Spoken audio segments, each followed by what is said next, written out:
조선시대 성곽의 꽃으로 불리는 수원 화성.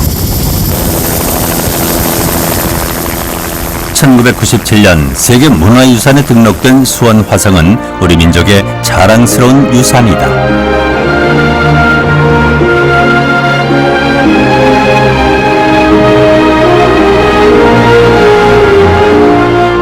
우리 주변 어디서나 쉽게 볼 수 있는 돌. 그 돌 하나하나를 정성껏 쌓아 수원 화성과 같이 견고하면서도 아름다운 석조물을 만들어내는 이들. 중요무형문화재 제120호 석장이다.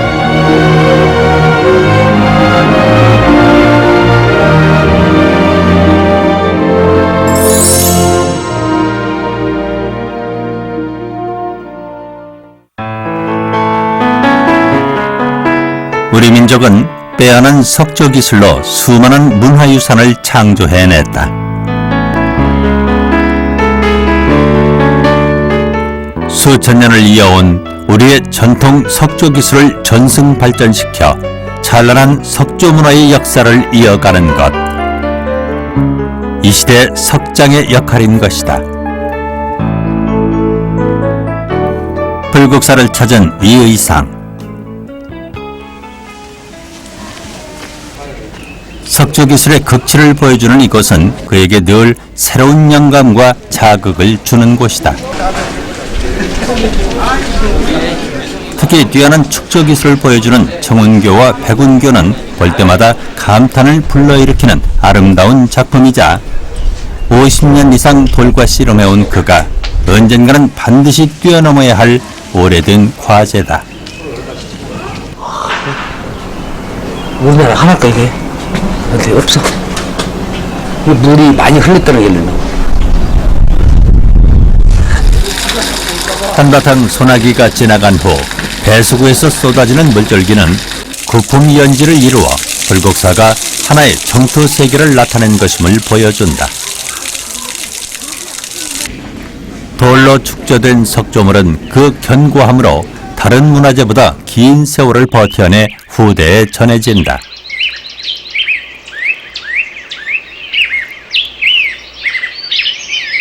선조들의 작품처럼 시대를 초월한 감동을 주는 석조물.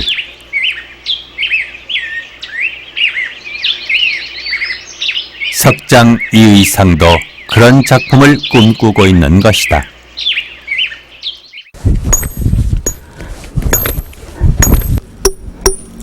돌을 할석하고 다듬기 위해서는 다양한 도구가 필요하다. 매는 큰 석재를 할석하거나 불필요한 부분을 쳐내는 공구다.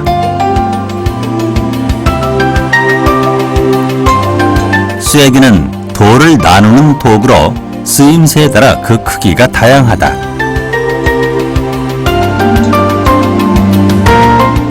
망치는 석재를 절단하거나 다듬을 때 쓰는 도구로 정과 함께 짝을 이루어 사용한다. 정에는 할석을 위한 정과 석재 거친 표면을 다듬는 가공정 등이 있다. 도드람 망치는 석재를 정리할 때 쓰는데 표면을 좀 더 평평하고 곱게 다듬을 수 있다. 양날 망치는 도드락 다듬질 후 잔다듬을 할 때 쓰였다. 반면 한쪽에만 날이 있는 터리개는 돌을 깨트려 떨어내는 데 사용했다. 각종 집게는 돌 속에 박힌 쇠기를 빼내거나 연장을 벼를 때 보조적인 도구로 이용했다.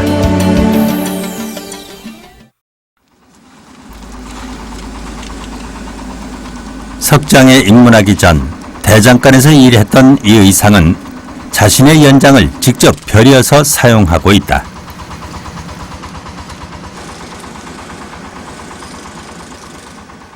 나를 세우고 있죠. 무뎌졌으니 쓰다 보면 무뎌지거든. 다시 나를 세워야 돼요.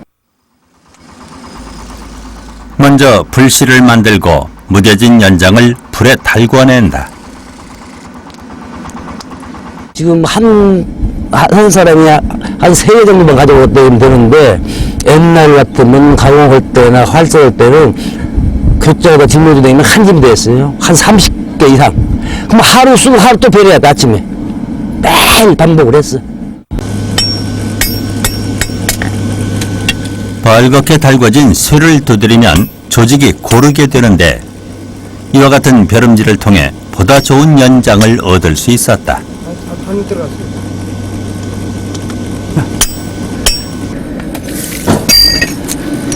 줘.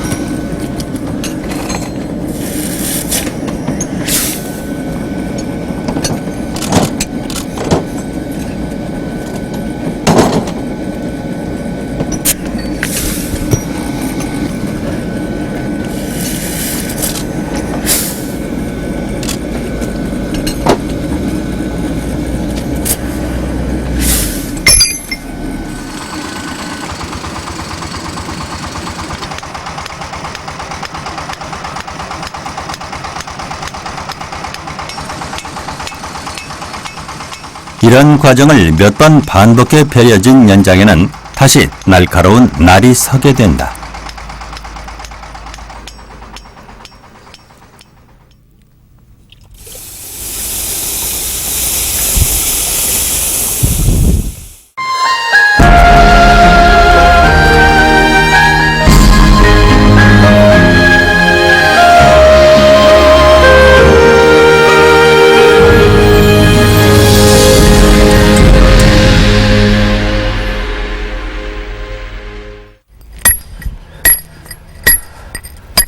정확한 할석을 위해서는 쐐기 구멍도 크기와 모양도 정확해야 한다.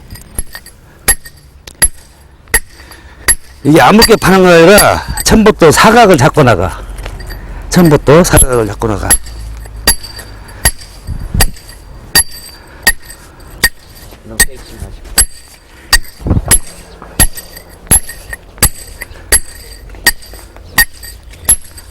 위에 저 사각 잡아가지고 내려가면서 이게 뺑뺑 돌아가면서 이게 찍는 거야 이게. 예.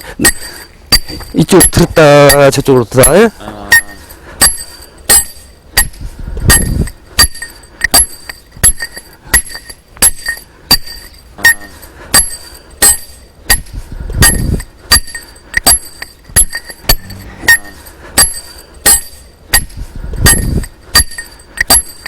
쐐기와 딱 맞아떨어질 수 있게 직사각형으로 쐐기 구멍을 낸 후 쐐기를 바꿔 망치로 일정한 힘을 주어서 때려낸다.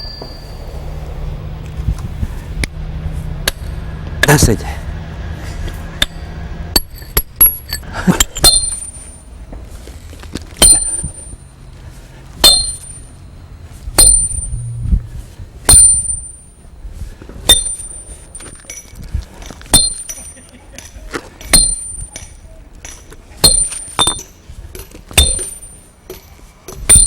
할석할 돌이 큰 경우에는 쐐기를 박아 돌이 벌어지면 그 사이에 지렛대를 넣어서 틈을 벌린다.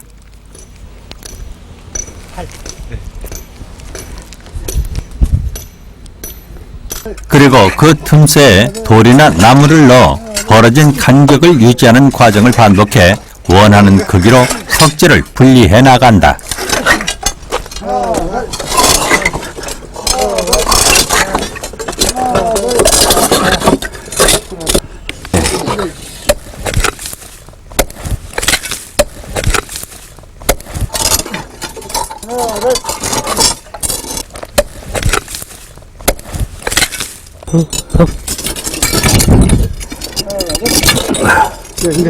넘어간다. 넘어간다.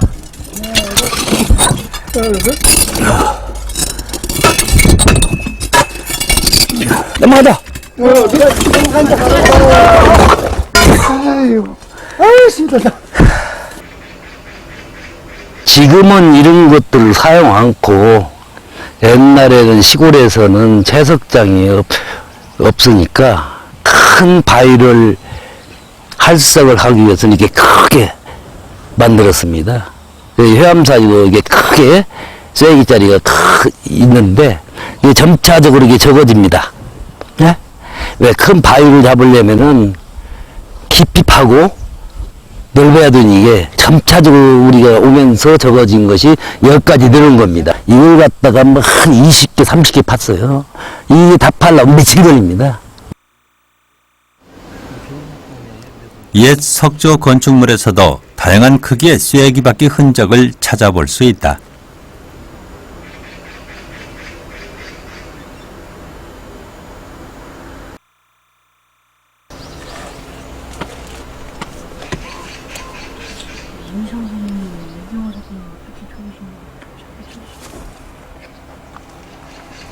저기는 조그마하게 봤어요. 쇠근육을.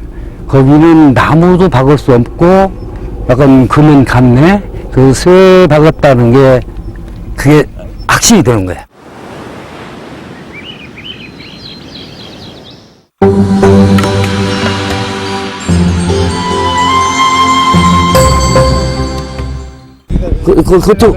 그쪽 들어가.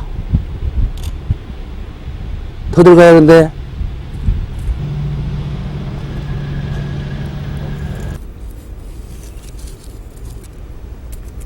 활석이 된 석재를 가공할 때는 두 개의 수평재를 이용해 중심을 정확히 잡고 먹칼로 선을 그린 뒤 치석에 들어간다. 돌을 안 틀어지게 이걸 제대로 잡아놓고 이제 이걸 따야 돼 이게.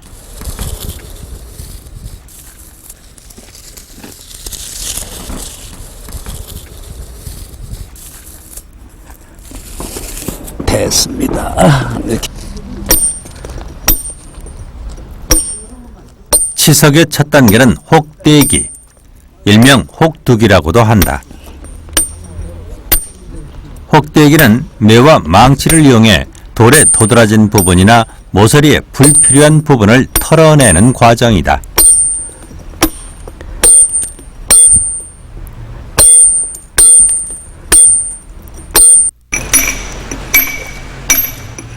혹대기가 끝나면 정을 이용한 정다듬을 시작한다.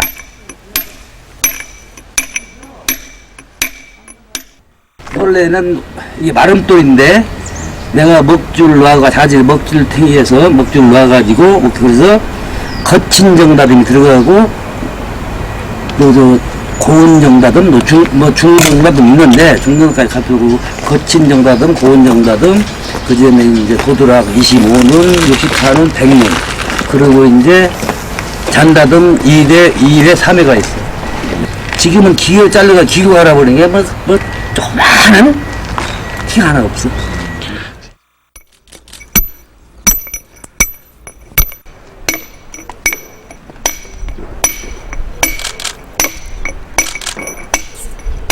정다듬은 뾰족한 정으로 석재의 표면을 평평하게 쪼아내는 것으로 그 정도에 따라 거친 정다듬, 고운 정다듬으로 구분할 수 있다.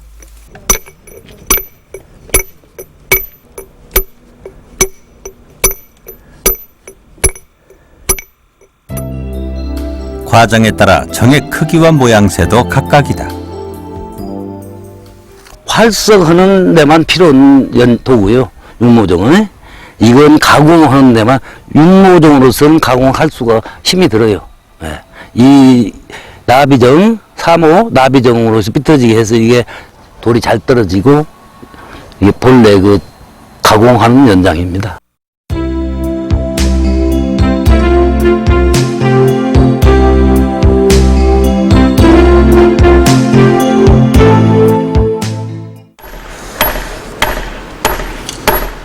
정다듬이 어느 정도 끝난 후에는 석재를 도드락 망치로 두들겨서 더욱 평평하게 만드는데 이를 도드락 다듬이라고 한다.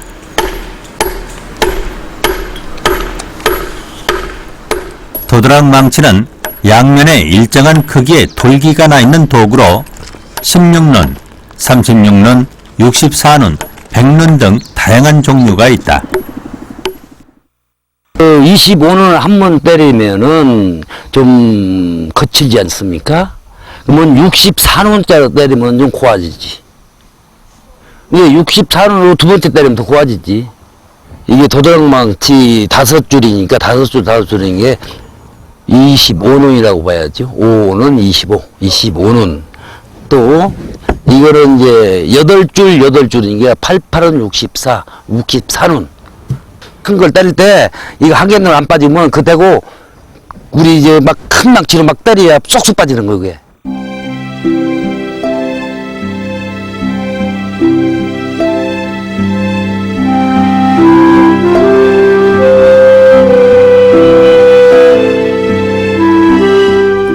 눈이 큰 도드락 망치에서 작은 도드락 망치로 차근차근 다듬질을 해나갈수록 표면은 더욱 매끈해지는데 도드락 다듬 이후 면을 다시 평행선으로 나란히 찍어 다듬는 잔다듬으로 석재를 더욱 세밀하게 다듬을 수 있다.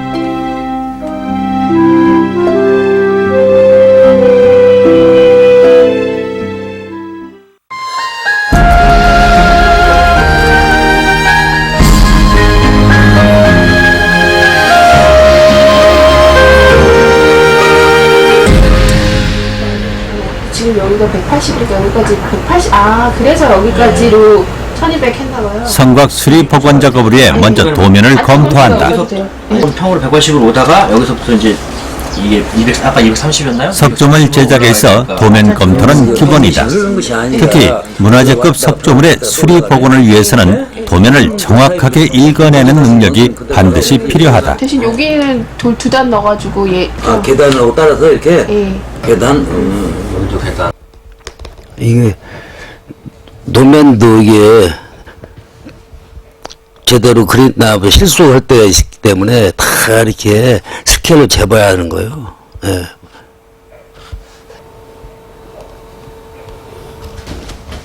이때 풍부한 현장 경험을 바탕으로 도면의 내용을 수정하기도 한다.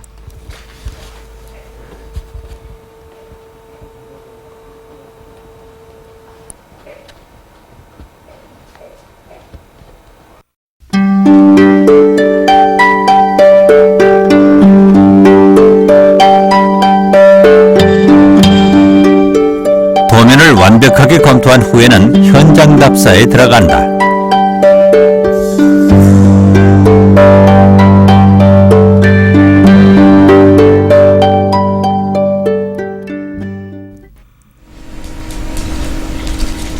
본격적인 작업에 들어가기 전 현장인 남한산성을 찾았다. 석재의 재질, 가공 상태, 축조 방법 등을 살피기 위함이다.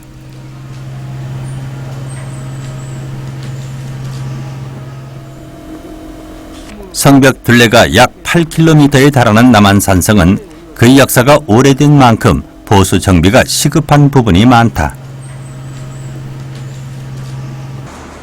성곽의 높이는 낮은 곳이 3m, 높은 곳은 7m에 달하는데 여전히 야무진 짜임새를 보이는 곳도 있지만 성벽과 여담 대부분이 훼손된 것도 상당하다. 맞떨어져. 응? 이건 치공불량이야 이게. 어떤 거? 세 개가 맞떨어지지? 이게 맞떨어지면 보기도 흉하고 힘을 못 받는 게 하나의 원인이야. 성곽을 보수 정비하기 위해서는 단순히 돌을 가공하고 쌓는 기술뿐 아니라 돌의 재질부터 축성법까지 이론과 실기에 두루 능해야 한다.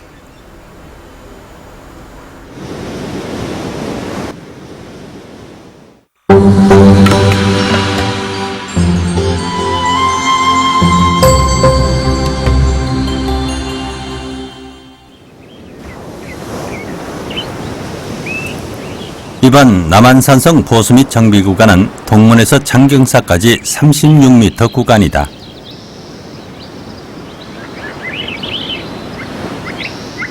성곽 보수를 위해서는 정밀한 해체 작업이 선행돼야 한다. 산성의 경우 지형적 어려움이 있어 다른 작업보다 많은 인원을 필요로 한다.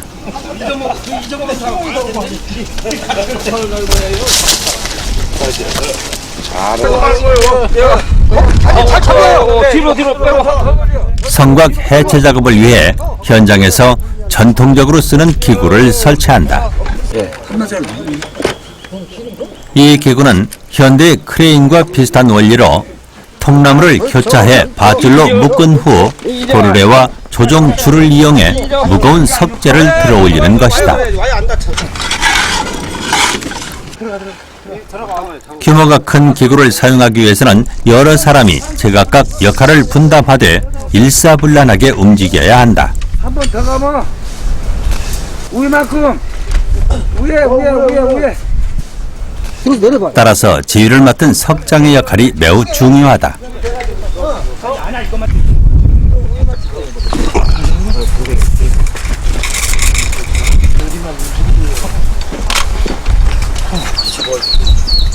천천히. 또한 설치 시 통나무의 높이가 높아지면 석재의 이동거리가 늘어날 수는 있지만 너무 높게 설치하면 자칫 부러질 위험도 있다.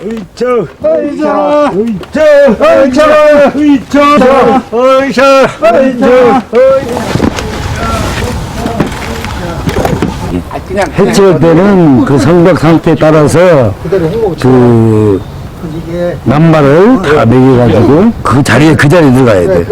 만약에 하나가 이제 분화가 돼가지고 깨졌다면 그 체크를 해서 그 사이즈를 똑같이 만들어서 그다가 보충시켜야 돼.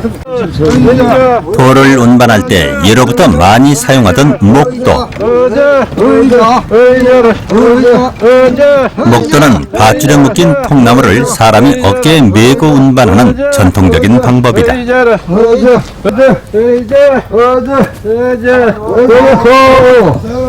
줄 빼고. 성곽을 해체해 목도로 면석을 옮길 경우에는 반드시 돌마다 고유 번호를 매긴 후 이동해야 한다. 지금 현재 하는 것은 네 사람.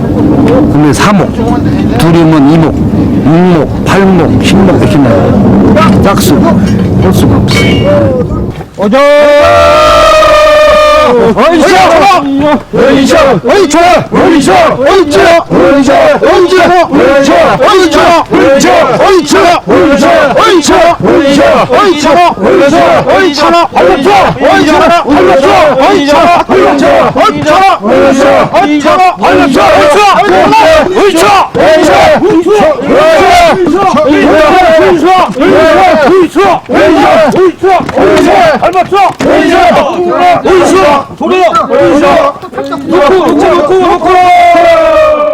여기도 뭐 이 정도 더 해체가 됐을 거야.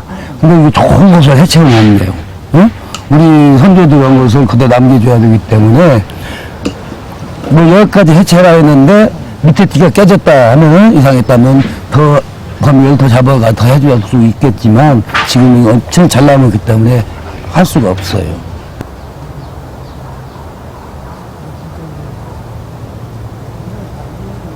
여섯 개가 몰리는 거예요. 하나, 둘, 셋, 넷, 다섯. 이게 5개 몰렸네. 이게 평양성의 육축 방법이야. 돌 규격이 똑같아. 비슷해. 이 돌 하나가 6개가 몰리는 거예요. 근데 이제 하나 빼내도 이런 데서 하나 빼내도 이게 여기까지 걸쳐야 되거든. 이거 하나 빼내도 안 무너지는 거지. 지겨우시고. 됐어. 작은 돌들은 등짐이나 지게를 이용해 운반하는데 돌을 안전하게 지고 또 내리기 위해서는 철저한 주의가 필요하다.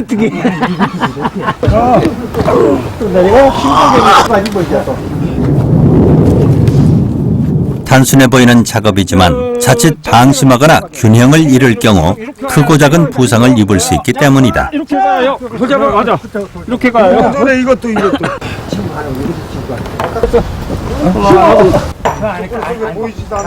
아니 가만히 같이 가 같이. 그래 이쪽으로. 한번 약간 들어. 그리고 들어가야 들어. 이렇게 딱 들어가. 이쪽. 자, 들어. 됐어? 일어나시고. 자, 누워. 돌을 잡으세요. 숙련된 기량을 가진 석장의 경우 돌을 지고 내리는 간단한 작업에도 몸놀림이 가볍고 리듬감이 배어 있음을 알 수 있다.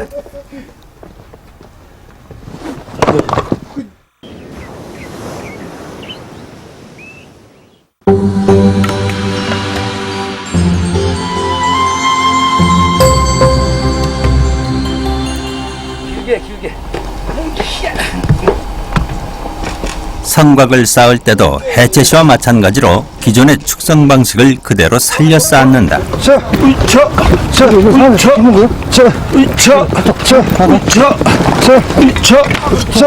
또한 해체시 면색에 매겨놓은 번호를 맞춰 차근차근 다시 쌓아나간다. 너 방황이 잘못됐다. 조금 틀리긴 조금 빼고 교사들이 차트기 오는데 조금 나. 쌓을 때는 아랫면석과 수평을 이루어야 하는데 틀어진 곳은 돌을 놓으면서 현장에서 바로잡는다. 이건 또 빼야겠지? 면석의 아귀가 서로 맞지 않는 경우 돌의 일부분을 치석할 수도 있다. 전체적으로 짜 맞추듯 정교하게 쌓아나가야 하므로 성곽쌓기의 경우 풍부한 현장 경험이 뒷받침돼야 제대로 된 복원이 가능하다. 의자 놓고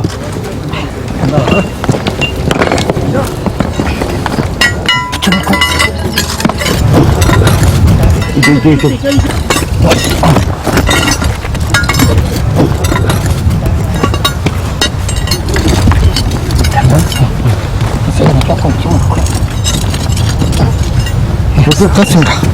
됐습니다. 채우고.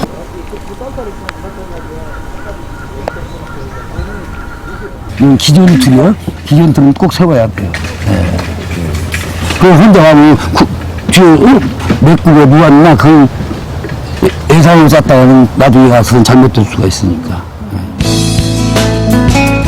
성곽 쌓기를 할 때 석재를 수직 방향으로 쌓기보다는 퇴물림 쌓기를 하는 경우가 많으므로 기존 틀을 올바르게 설치하는 것 역시 매우 중요하다.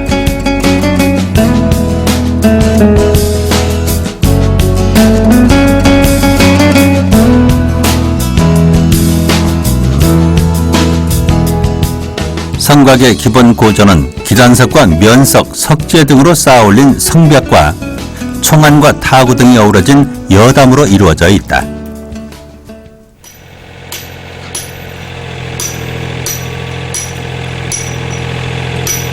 성곽의 원형을 유지하며 복원하기 위해서는 작업 도중 수시로 설계 도면을 보면서 달라진 곳은 없는지 확인해야 한다.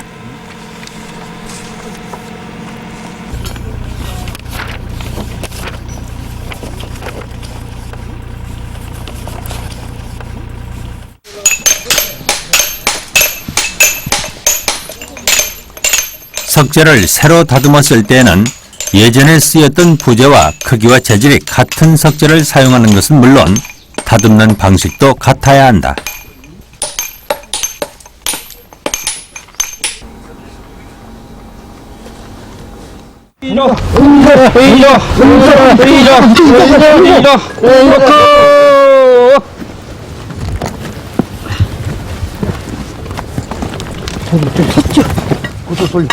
성곽에 면석을 쌓을 때는 중간중간 면석의 길이보다 긴 심석을 넣어줘야 오랜 세월 원형을 튼튼하게 유지할 수 있다.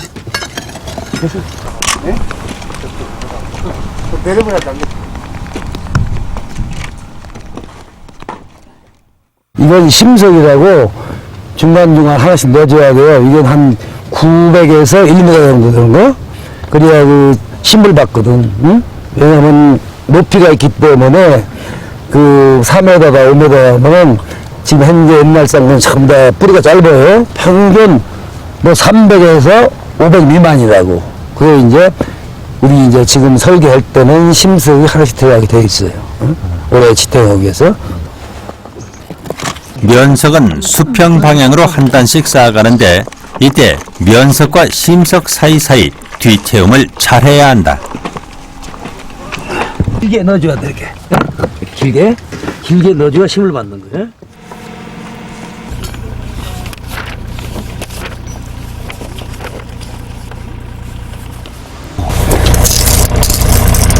자, 1m, 1m 한 10 정도 나가네. 본래 1m로 나와 있어. 이게 이제 중간중간 하나씩 봐가지고 돼 있어.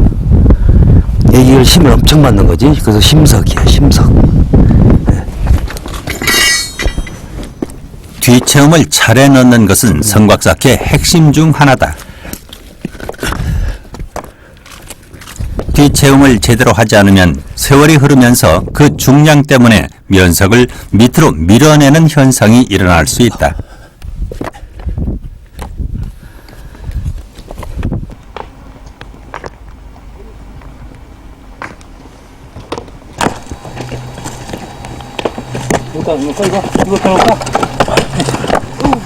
뒤체음을 할 때는 돌과 돌이 생선 비늘처럼 잘 물리도록 해야 한다.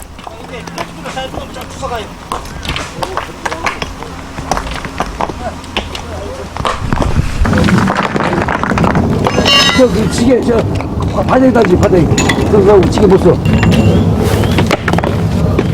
성곽을 쌓는 속도는 매우 더디다. 면석과 심석을 고르게 쌓은 후 적당한 크기의 돌로 뒤체음을 해넣는 과정을 한 단 한 단 반복해 나가야 하기 때문이다.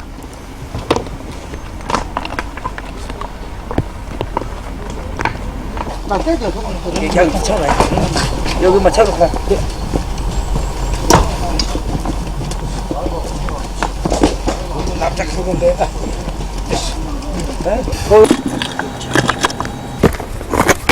거기 잔도를 추내고 큰 놈 이렇게 쭉 나와야지. 에? 여기 이 걷어내고 위에 질 저 잔도 쳐.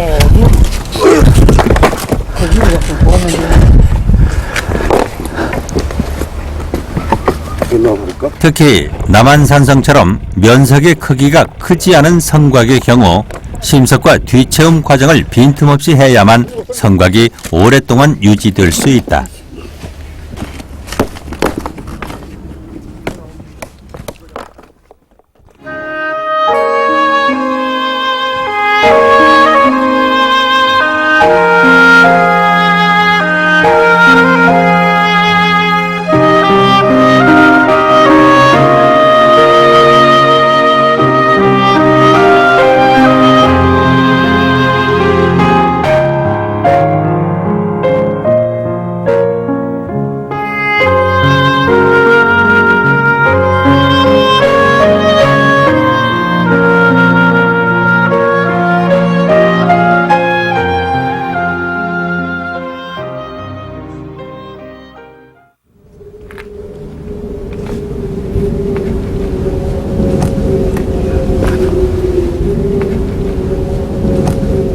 여기는 그전에 살아있던 거고 위에 올라가면 다 잡았죠.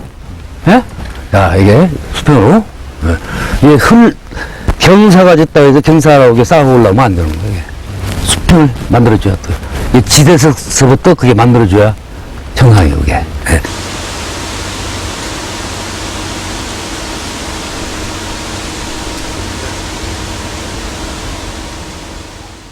중요하는 것은 옛날 그대로 100%는 못 따라갈 망정 옛날 것을 80% 이상 따라가야 돼. 그렇잖아요? 그래 옛날 맛이 나지. 뭐 학도도 고치면 그게 그 옛날 맛이 안 나잖아.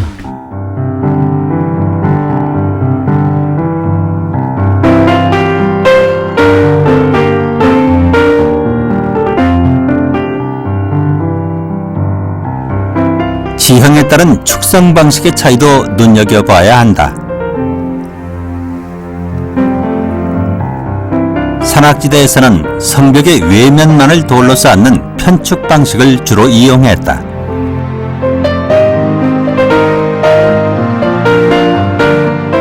반면 평야지대에서는 성벽의 내외면 양쪽을 다 같이 돌로 쌓는 협축을 이용한 것이 대부분이다. 남한산성에서는 곳곳에서 이 의상이 지금까지 보수하거나 복원한 흔적을 쉽게 찾아볼 수 있다.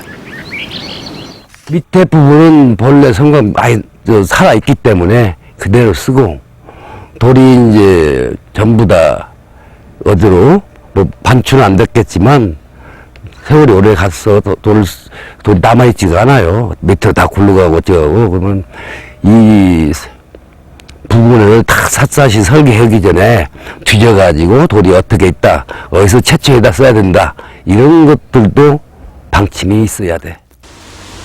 이 의상이 복원한 구간을 살펴보면 기존 부지를 효과적으로 사용하고 있어 역사적 자료로서 소중히 다루고 있음을 알 수 있다. 돌 높이를 따라서 한태로 몰 수도 있겠지만 돌 높이에서 하나씩 부러우게 넣어준 거지. 야, 이렇게 그전에는 저기 구제가 저렇게 있었다. 어? 문화재인 성곽의 보수는 가능한 한 옛것을 살리는 것이 바람직하다. 그래서 기존 성벽을 쌓을 때 쓰였던 부재는 작은 돌 한 점이라도 살려 쓰는 것을 원칙으로 한다.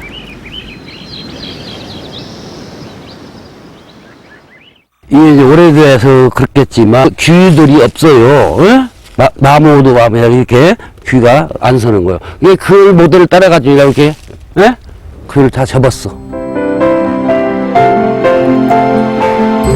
새로 다듬은 면석이나 심석을 쓸 때도 최대한 원형에 가깝게 가공하기 위해 많은 노력을 기울이고 있다.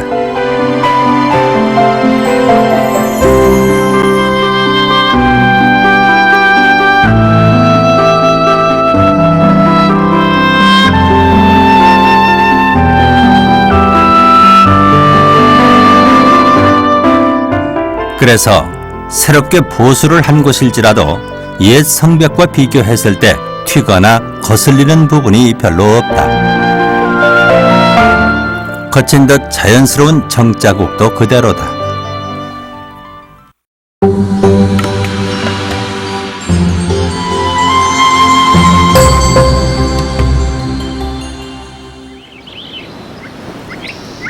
남한산성에는 26개의 수구가 있고 수구 아래쪽으로 산의 능선을 따라가며 배수로가 있다.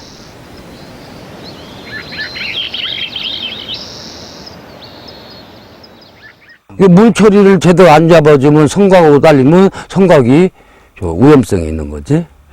이게 그 옛날에도 그렇게 다 한 걸로 알고 있는데 세월이 흘러가지고 많이 이제 그 메꿔졌으니까 흔적이 안 나타나지. 성벽 밑에 있는 배수로 정비를 위해서 넓고 얇은 박석을 깔고 강회 다짐을 한다.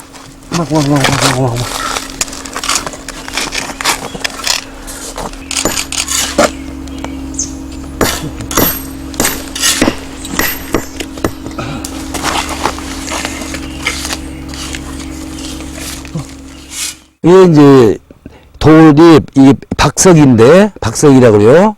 박석이라고 그러는데 문화재 언어야. 이걸 턱이 지면은 그 나무 잎사귀나 이렇게 걸리니까 될 수 있으면 좀 안 걸리게 주로 그걸 위해서 이제 놓는 거지.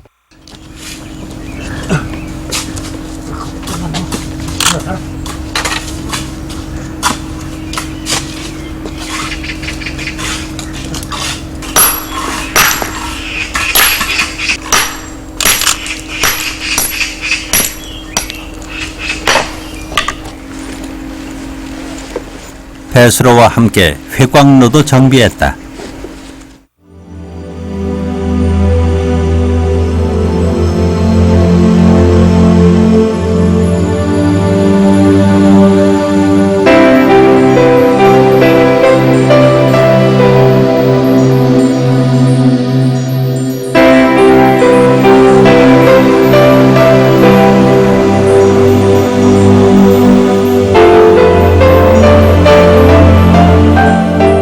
회광로를 따라 성벽 주변을 걸어보는 이 의상.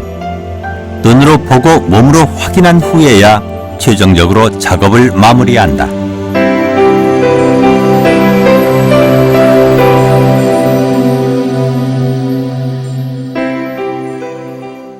아니, 성박은 내가 주로 많이 했는데 한 30년에서 40년 다 했는데 아직까지 그 큰 하자 없이 뭐 어디서 무너졌다 이런 것을 못 들었으니까 그게 하나의 제일 내 보람이고.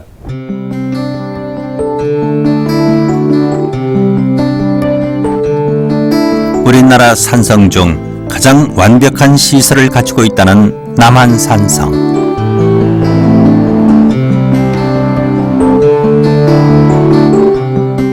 이 의상은 지난 수년간 남한산성의 수리와 복구에 힘을 쏟고 있다.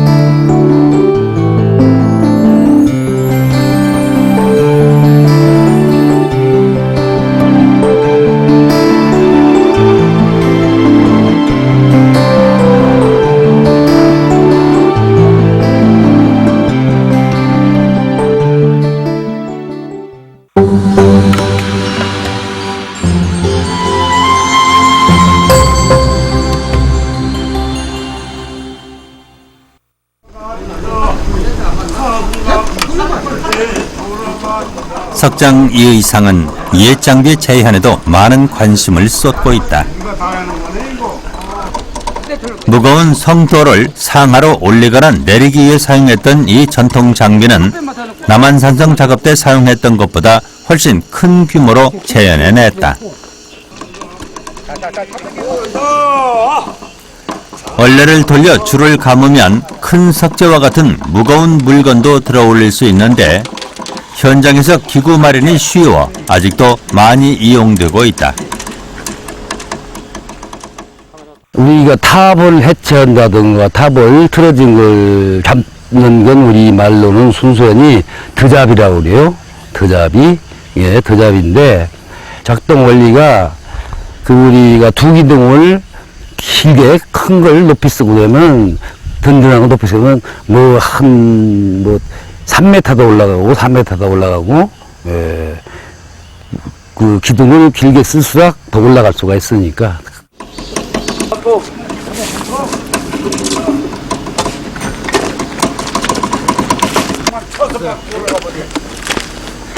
원래는 4명이 함께 돌린다.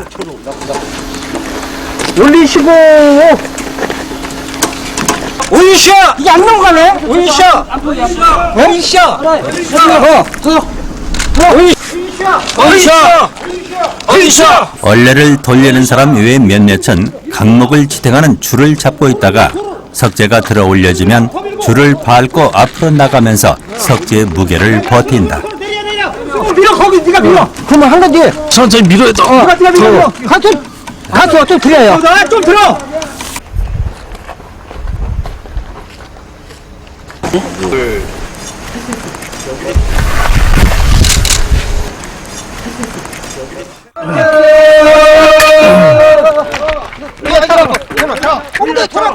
전통적인 석재 운반법인 목도도 옛 방식대로 재현했다.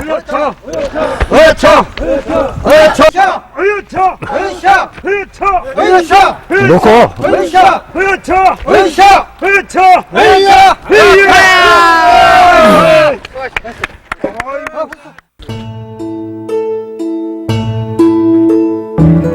마지막으로 재현한 장비는 말바퀴 틀.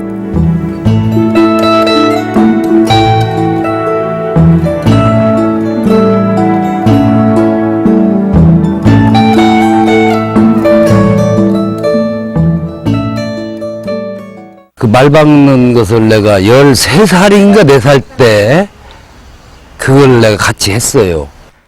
요즘 말 박는 것은 남한산성하고 이천에 지성리라고 있어요. 거기가 집안이 약해서 거기 받고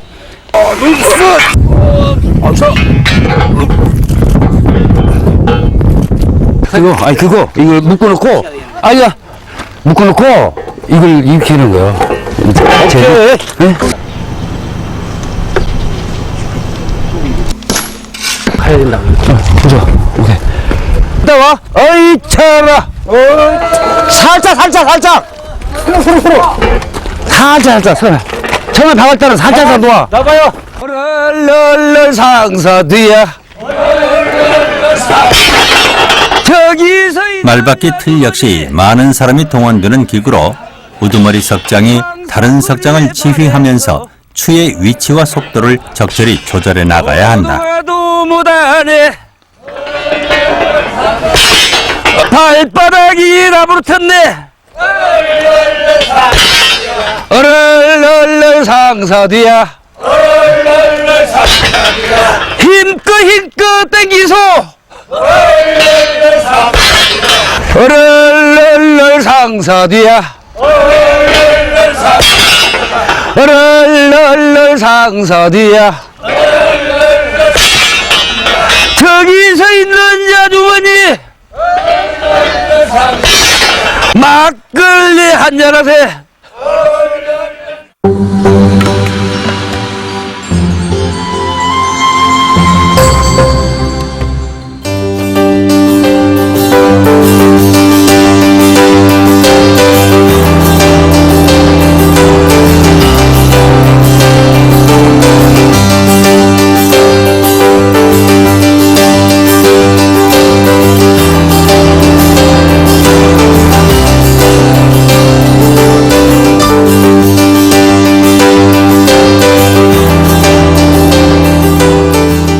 (1942년생으로) 유복한 어린 시절을 보냈던 석장 이의상은 가세가 기울면서 13살 나이에 현장에 나가 일을 해야 했다. 내가 석공일은 내가 지금 현재 본 나이로서는 68이니까 석공일 시작한 지는 내가 16에 시작했고 그 전에도 나 13살 먹어서부터 이 현장만 따라다닌 거예요. 오늘날. 대장간 일을 배우고 있던 그는 유능한 석공인 이재만 선생을 만나 석공의 길로 들어서게 된다. 이재만 선생을 따라 서울로 올라온 그는 타고난 눈썰미와 노력으로 누구보다 일찍 기술을 습득할 수 있었다. 근데 그분은 우리 그때만 해도 그 전에 그분은 일제시대 일을 배우기 때문에 채석장이나 이거 활석 또 큰 바깥에 있는 그 난석 그 큰 바위를 직접 활석을 해서 자기가 직접 절구통도 만들고 비석도 만들고 상석도 만들고 이런 것을 내가 그 밑에서 배웠습니다. 돌에 있어서만큼은 욕심과 의욕이 넘쳤던 이 의상은 이후 문화재 공사를 도맡아 하던 강성규 선생을 찾아간다. 그리고 수년간 일에만 매달린 결과 전통 기법을 완전히 익히고 널리 실력을 인정받게 된다. 국보인 봉감모전 5층 석탑과 울진 봉평 신라비 등 수많은 석조 유산이 그의 손을 거쳐 완벽하게 보수 복원됐다. 특히 성곽의 보수와 해체 복원에는 독보적이라 할 만큼 뛰어난 기량을 발휘. 지난 2007년 9월 중요 무형문화재 제120호 석장 기능 보유자로 인정받게 됐다.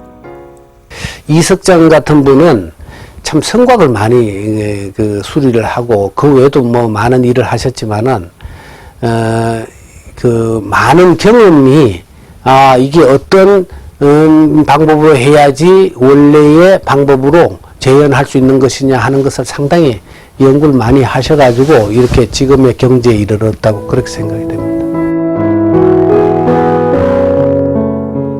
자신의 손을 거쳐간 수많은 석조물 중 특히 정암사의 수만호탑은 가장 애착이 가는 문화재 중 하나다.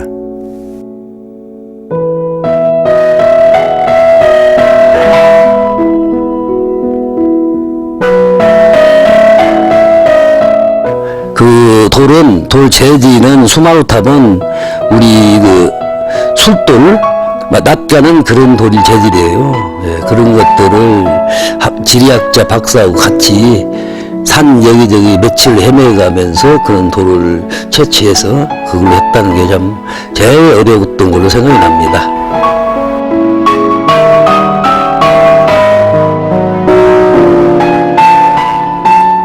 성곽기술의 절정을 보여주는 수원 화성의 보수 정비에도 참여했다.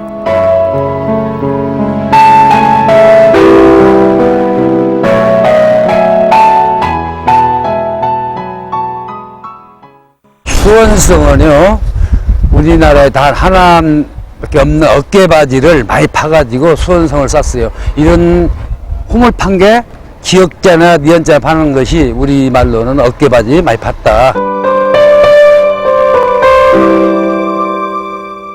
전통적인 축성술의 장점을 살린 안정된 축조 기법으로 3년이 채 안 되는 시간에 완벽한 모습을 만들어낸 수원 화성은 그에게 늘 도전의식을 갖게 하는 곳이다.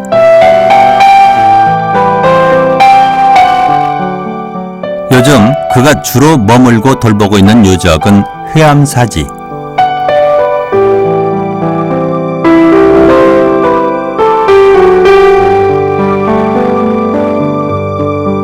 크고 작은 어려움은 있지만 역사적 가치가 클 뿐만 아니라 당시 석조 기술의 높은 기량을 보여주는 절터를 손수 정비한다는 보람이 더 크다.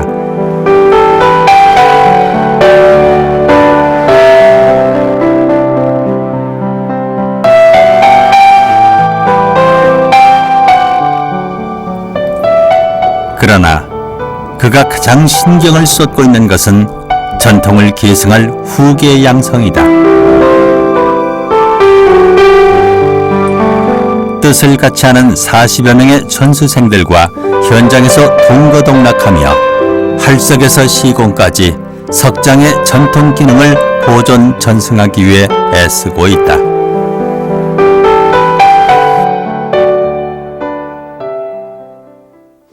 한 가지에서 일을 하더라도 꼼꼼하게 천천히 해서 뭐 일은 빨리 하지 말라고 하고 완벽하게 하라고 합니다.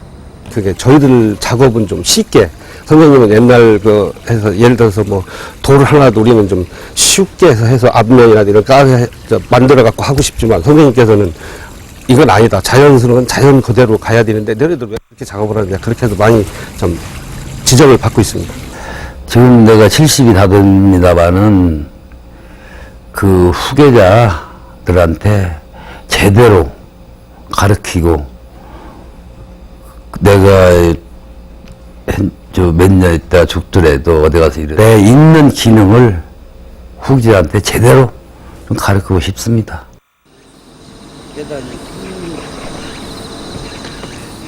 이 의상의 가장 큰 고민은 현장에 젊은이가 없다는 것. 다행히 큰아들이 아버지의 뒤를 잇겠다며 함께 일하고 있어 큰 힘이 되고 있다.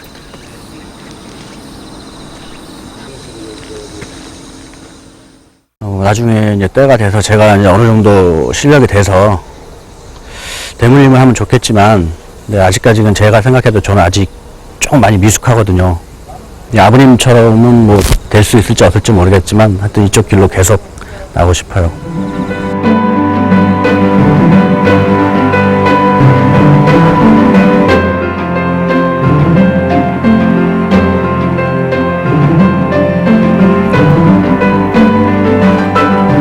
젊은이 못지않은 열정으로 돌과 씨름한 50년. 아쉬움은 있지만 후회는 없다.